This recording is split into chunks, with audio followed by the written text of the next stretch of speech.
नमस्कार मित्रांनो. आज आपण 2 टॉपिक पाहणार आहे. आज पाहणार आहे डॉकर आणि हायपरवायझरमध्ये काय डिफरन्स आहे. त्याच्यानंतर आपण बघणार आहे, की डॉकरमध्ये 2 कंटेनर कम्युनिकेट एकमेकांशी कसे करतात. आणि प्रिव्हियस व्हिडिओमध्ये आपण बघितलं होतं, की डॉकरचं आर्किटेक्चर काय आहे, डॉकर फाईल कशी लिहिते आणि डॉकर फाईलपासून आपण डॉकर इमेज आणि डॉकर कंटेनर कसं बनवतो. ओके. आता आपण थोडं नेटवर्किंगकडे जाऊ. आपण थोडं बघू, की त्याच्या डेप्थमध्ये काय आहे, ओव्हरऑल स्ट्रक्चर कसे असते, अजून याचा आपलं यूज करण्याचा मेन पर्पज काय आहे. आता आपण इथे एक टॉपिक बघूया, की how Docker is advantageous okay, over hypervisor. Okay, आता तुम्हाला समजलं असेल, की आपण डॉकर कशासाठी यूज करतो. पण डॉकर का बरं यूज करतो? आपण हायपरवायझर म्हणजे हार्डवेअर म्हणजे व्हीएम का बरं यूज नाही करत? असं का बरं या दोघांमध्ये जर डिफरन्स बघितला, तर एक्झॅक्ट डिफरन्स काय येतो? चला आपण याला थोडं एक्सप्लेन करूया आणि बघूया, की एक्झॅक्ट यामध्ये डिफरन्शिएशन आहे काय? जर तुम्ही डॉकर पाहिलं, तर डॉकर हे एक काइंड ऑफ ओएस लेव्हल व्हर्चुअलायझेशन आहे आणि तुम्ही एक व्हीएम, व्हर्चुअल मशीन आणि एक हायपरवायझर म्हटलं, तर एक हार्डवेअर व्हर्चुअलायझेशन आहे. आता ओएस व्हर्चुअलायझेशन, हार्डवेअर व्हर्चुअलायझेशन म्हणजे एक्झॅक्ट काय होते? तर ओएस व्हर्चुअलायझेशन डॉकरमध्ये काय आहे एक्झॅक्ट? डॉकरमध्ये फक्त होस्ट ओएस चा यूज करून आपण डॉकरमध्ये ॲप्लिकेशन डिप्लॉय करतो. फक्त बायनरीज घेतो, ॲप्लिकेशन कोड घेतो आणि होस्ट ओएसवर डॉकर इंजिन आपलं ॲप्लिकेशन डिप्लॉय करण्याचं काम करतो. जर तुम्ही इथं हायपरवायझर बघाल, तर हायपरवायझर काय करतो, याचं जे इन्फ्रास्ट्रक्चर तुम्ही बघितलं, तर इथे होस्ट ओएस तर आहे. होस्ट ओएस नंतर तो स्वतःचा हार्डवेअर क्रिएट करतो. एक हायपरवायझर नंतर जे पण त्याचं ॲप्लिकेशन रन होणार, तो गेस्ट ओएस पासून पूर्ण डिपेंडन्सी घेणार, बायनरीज पण लागेल त्याला, ॲप्लिकेशन कोड लागेल. त्याच्यामुळे जो पण कोड इथे बनणार आहे, तो एकदम हेवी म्हणजे काय म्हणणार येईल, एकदम जास्त एमबीचा, जास्त जीबीचा इथे आपले ॲप्लिकेशन कोड इथे तयार होतो. हा लाइटर नाही राहत. डॉकरचा जर तुम्ही कोड बघाल, तो हा लाइटर इन वेट राहते, लाइटर इन साइज राहते. जेव्हा एक हायपरवायझर वर एक इन्फ्रास्ट्रक्चर क्रिएट होतं, एक ॲप्लिकेशन डिप्लॉय होते. तर एक्झॅक्ट काय गोष्ट होते, तर फॉर एक्झाम्पल आता हायपरवायझर म्हणजे तुम्ही एक व्हीएम समजा आणि तुमच्याजवळ एक सिस्टम आहे आणि त्यामध्ये तुम्ही एक लिनक्सचा ओएस तुम्ही त्याच्यात इन्स्टॉल केला आहे. ओके. तर हर एक सिस्टममध्ये तुम्हाला डिपेंडन्सी लागेल, तुम्हाला रॅम लागेल, डिस्क लागेल, त्याचा ओएस नवीन लागेल. म्हणजे एका सिस्टममध्ये एक ओएस राहील आणि त्याच्यामुळे तर तुमचे 100 सिस्टम असेल. तर त्या 100 सिस्टमला लागणारे डेस्क, लागणारा स्पेस हा खूप जास्त राहील आणि हर एक सिस्टम मागे हर एक ऑपरेटिंग सिस्टम नवीन राहणार. आणि डॉकर एक्झॅक्टली काय करतं? डॉकर करते, की ओएस होस्ट ओएस यूज करणार. डॉकर इंजिन काय करणार? जो पण कंटेनर रन होणार, त्याच्यातच ते त्याचा होस्ट ओएस त्याची डिपेंडन्सी शेअर करणार. त्याची स्पेसिफिक लायब्ररीने ॲप्लिकेशन कोड जो आहे तो फक्त घेणार आणि त्याच्या टॉप ऑफ दॅट ते आपलं कंटेनर स्पेसिफिक डिपेंडन्सी आणि बायनरीजवर रन होणार.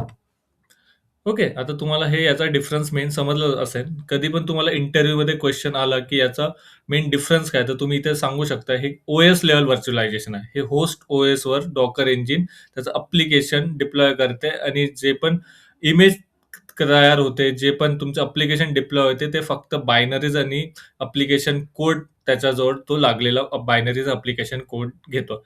जर तुम्ही हायपरवायझरचा इथे बघितला, तर तो काय करतो, तर हार्डवेअर व्हर्चुअलायझेशन इथे हार्डवेअर क्रिएट करेन. होस्ट ओएस नंतर एक हार्डवेअर क्रिएट करतो तो. हार्डवेअर नंतर त्याचा गेस्ट ओएस असतो. त्याच्यामुळे त्याला एक सेपरेट ओएस लागतो हर एक ॲप्लिकेशनसाठी. त्याच्यामुळे तो कोड, ते आपलं सिस्टम, ते आपलं एन्व्हायर्नमेंट खूप जास्त हेवी होऊन जातं. ओके. तुम्हाला आता इथे समजलं असेल. हे त्याचं प्रॉपर इन्फ्रास्ट्रक्चर तुम्ही स्क्रीनशॉट वगैरे काढून घ्या आणि तुम्ही नंतर याला चांगल्याने एक-एक स्टेप याची डिटेलमध्ये बघून घ्या. आता आपण एक कन्सेप्टकडे जाऊ, की डॉकर नेटवर्किंग आज आपण बघूया. ठीक आहे. अजून डॉकर नेटवर्किंग एक्झॅक्ट आहे का? इंटरव्ह्यूमध्ये पण खूपदा विचारलं जातं. तुम्हाला डेली लाईफमध्ये पण खूप याचं काम पडू शकतं. ठीक आहे. जेव्हा तुम्ही एका कंपनीमध्ये काम करतात. जसं मी Flipkartमध्ये काम करतो, तर डॉकरच्या रिलेटेड खूप साऱ्या गोष्टीवर काम करावं लागतं. नेटवर्किंग झालं, कंटेनर मॅनेजमेंट झालं. पण त्याच्यानंतर आपण Kubernetes पण बघणार आहे. खूप साऱ्या गोष्टी आपण हळू-हळू एक-एक सीरीजमध्ये समोर बघूया. आता आपण डिस्कस करूया, की डॉकर नेटवर्क एक्झॅक्ट इथे काय काम करतंय. आता इथे नेटवर्क म्हणजे आता समजा आपल्याकडे दोन कंटेनर आहे. मी तुम्हाला एक लेमन लँग्वेजमध्ये समजून सांगतो. आपल्याकडे दोन कंटेनर आहे. एक कंटेनर ए आहे आणि एक कंटेनर बी आहे. आता जर कंटेनर बी फॉर एक्झाम्पल आपली एक वेब ॲप्लिकेशन आहे. ओके. म्हणजे त्याच्यात आपली वेबसाईटची ॲप्लिकेशन आहे आणि कंटेनर ए आपण बघितला तर आपल्याकडे एक डेटाबेसचा कंटेनर आहे. आता जर या 2 कंटेनरला एकमेकांसोबत कम्युनिकेट करायचं असेल, जसं मी एका घरी राहतो आणि मला दुसऱ्या घरी कम्युनिकेट करायचं आहे, तर आपण कसं करतो? फोनद्वारे. फोन कसा करतो? नेटवर्कद्वारे. इथेच हा कन्सेप्ट लागू होतो. कंटेनर बीला जर कंटेनर ए सोबत फॉर एक्झाम्पल आता कंटेनर बी मध्ये कोणता आहे? ॲप्लिकेशन आहे. तर ॲप्लिकेशनला त्याचा डेटा डेटाबेसमध्ये स्टोअर करायचा आहे. तर कंटेनर बीला कंटेनर ए सोबत तर कम्युनिकेट करावं लागेल ना आणि त्याच्यासाठी त्याला नेटवर्क लागेल आणि डॉकरमध्ये एक कन्सेप्ट आहे डॉकर नेटवर्क म्हणून. त्यानी काय होते, तर एक कंटेनर दुसऱ्या कंटेनर सोबत कम्युनिकेट करू शकते. आता डॉकर नेटवर्क म्हटलं तर तिथे मल्टिपल टाइप्सचे नेटवर्क येते. आपण इथे डिफॉल्ट नेटवर्क आज बघूया. डिफॉल्ट नेटवर्क म्हणजे ब्रिज नेटवर्क. ओके. डॉकरचं एक डिफॉल्ट नेटवर्क होते ब्रिज नेटवर्क असते त्याला आपण ब्रिज नेटवर्क म्हणतो. त्या नेटवर्कमुळे एक आता इथे ब्रिज तयार समजा, एक ब्रिज तयार करतो हा नेटवर्क. या ब्रिजमुळे हा कंटेनर या कंटेनरला आपला डेटा पाठवू शकतो. आता हा कंटेनर एकमेकांना डेटा कसे आता हे एकमेकांसोबत कम्युनिकेट कसं करणार? नेटवर्क तर आहे. जेव्हा आपण जर आपण एका घरी आहे आणि दुसऱ्या घरी फोन लावतो, तर त्याचा तर आपल्याकडे नंबर असतो. तेव्हा आपण कोणाला फोन लावतो. आता तिथे कंटेनरमध्येही कम्युनिकेशन करण्यासाठी एक नंबर आहे. त्यालाच आपण म्हणतो इंटरनल आयपी. आता कंटेनर बीची एक इंटरनल आयपी राहते, कंटेनर एची एक इंटरनल आयपी राहते. आता काय करते इथे, जे आपलं डॉकरचं ब्रिज नेटवर्क आहे ना, डॉकरचा ब्रिज काय करतो, एक इंटरनल आयपी असाइन करून देतो हर एक कंटेनरला. आता इथे 2 कंटेनर आहे. या दोन्ही कंटेनरचा इंटरनल आयपी अलग राहणार. हा याला त्या आयपीनी कॉल करणार. जेव्हा याला याचा डाटा ए पाशी पाठवायचा आहे, तर पहिले हा काय करेल, हा आपला इंटरनल आयपी ॲड्रेस या इंटरनल आयपी ॲड्रेसने Docker bridge network through bridge याला डेटाला एनालिसिस करेन आणि त्याच्यानंतर हा डेटा इकडे आता तुम्ही विचार करत असाल, की हे सगळ्या गोष्टी तर ठीक आहे.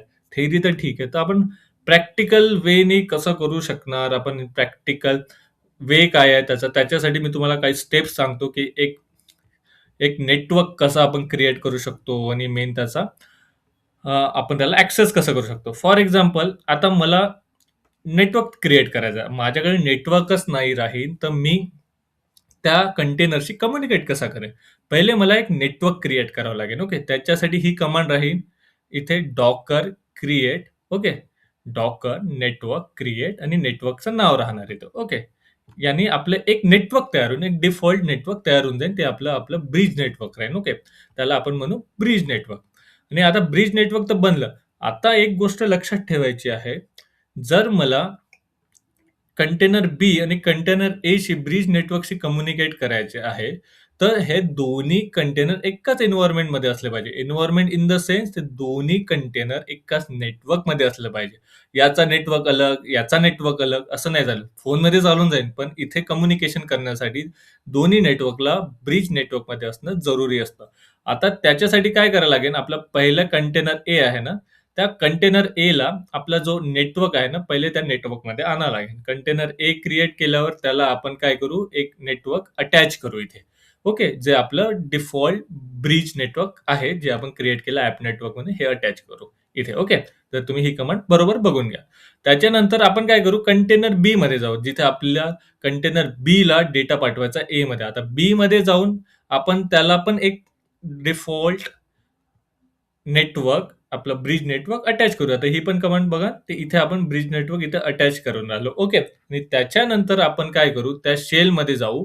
पर्टिक्युलर त्या कंटेनर बीच्या आणि एक फॉर एक्झाम्पलसाठी त्याला पिंग करून पाहू. आपल्याला एक रिस्पॉन्स भेटून जाईल. आपल्याला एक रिस्पॉन्स असा आला पाहिजे, की पॉंग म्हणून एक रिस्पॉन्स येईल. हा Redisचा क्लस्टर आहे म्हणून हा रिस्पॉन्स आहे. तुम्ही कोणता पण कोड वापरून तुम्ही तो रिस्पॉन्स घेऊ शकता.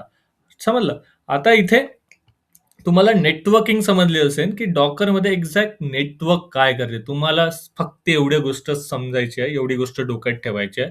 कारण की हा क्वेश्चन तुम्हाला पण इंटरव्ह्यूमध्ये विचारला जाईल, जेव्हा तुम्ही इंटरव्ह्यू द्याल किंवा तुम्ही काही हँड्स ऑन कराल, तर तुम्हाला ही गोष्ट समजायला पाहिजे, की आपण एक्झॅक्ट आपला Docker नेटवर्किंगचा पर्पज काय आहे. मेन पर्पज हा आहे, की एक नेटवर्कला, एक कंटेनरला दुसऱ्या कंटेनर सोबत कम्युनिकेट करायचं आहे. ओके. त्याच्यासाठी नेटवर्क लागेल. ते दोन्ही कंटेनर एकाच नेटवर्कमध्ये असले पाहिजे. त्या दोन्ही कंटेनरचे इंटरनल आयपी डिफरंट असतात. त्या इंटरनल आयपी थ्रू ते एक कंटेनर दुसऱ्या कंटेनर सोबत कम्युनिकेट करत असतो. चला मित्रांनो, मला वाटते की तुम्हाला हा व्हिडिओ चांगला वाटला असेल. जर तुम्हाला हा व्हिडिओ चांगला वाटला, तुमच्या लाईफमध्ये काही व्हॅल्यू ॲड झाली, तर लाईक, शेअर आणि सबस्क्राईब करा. भेटूया नेक्स्ट व्हिडिओमध्ये. Thank you.